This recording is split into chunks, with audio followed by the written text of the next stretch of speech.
Hi friends, American man Osama bin Laden అనగానే మనకి twin towers కూల్చిన సంఘటన గుర్తొస్తుంది.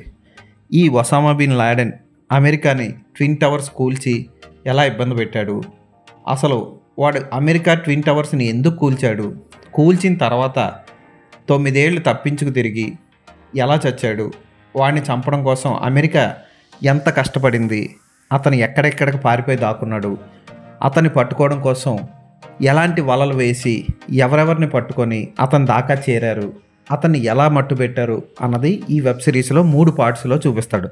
ఇంగ్లీష్లో మాత్రమే రిలీజ్ అయింది ఈ వెబ్ సిరీస్.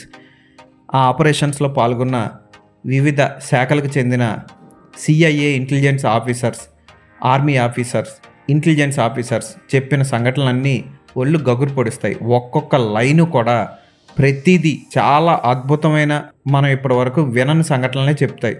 దాన్ని ప్రజెంట్ చేసిన విధానం కూడా ఆకట్టుకుంటుంది. అక్కడక్కడ రియల్ ఫుటేజ్లు వాడి రియలిస్టిక్గా చూపించారు ఈ వెబ్ సిరీస్ని. 3 ఎపిసోడ్లు సూపర్గా సాగాయని చెప్పొచ్చు. ఈ ఒసామా బిన్ లాడెన్ చేసిన దురాగతాలని, అతను చేసిన మారణకాండాలని ఒక్కొక్కటి వివరిస్తూ, అలాగే అతని వరకు ఎలా చేరుకున్నారో చెప్పిన విధానం, ఇంత కష్టపడ్డారా పాపం అమెరికన్స్ అని మనకు అనిపిస్తుంది. బుష్ నుంచి ఒబామా వరకు ఒసామా బిన్ లాడెన్ని పట్టుకోవడమే ధ్యేయంగా అమెరికా చాలా ప్రతిష్టాత్మకంగా తీసుకొని అతన్ని ఎలా మట్టుపెట్టిందో భలే చూపించారని చెప్పొచ్చు. తాలిబాన్లు కూడా అమెరికా వాళ్ళకి మద్దతు ఇచ్చారంటే అతను ఎంత రాక్షసుడో ఒసామా బిన్ లాడెన్ అర్థం చేసుకోవచ్చు. అటువంటివన్నీ తెర మీద బాగా చూపించారు. ఈ వెబ్ సిరీస్ని తెలుగులో రిలీజ్ చేసి ఉంటే భలే ఉన్నాం. కాకపోతే ఈ వెబ్ సిరీస్ ఇంగ్లీష్లోనే లభిస్తుంది నెట్ఫ్లిక్స్లో. అస్సలు వదలకుండా చూడండి, అదిరిపోయింది ఈ మ్యాన్ హంట్. ఈ వెబ్ సిరీస్కి నేను ఇచ్చే రేటింగ్ 5/5.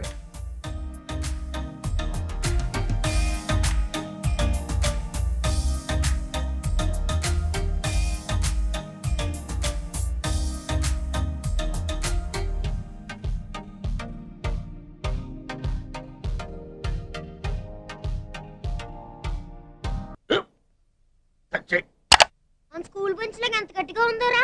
కొట్రా, కొట్టు, పర్లేదు, కొట్టు. బాబాయ్ ఏంటి నువ్వు కొడతావా?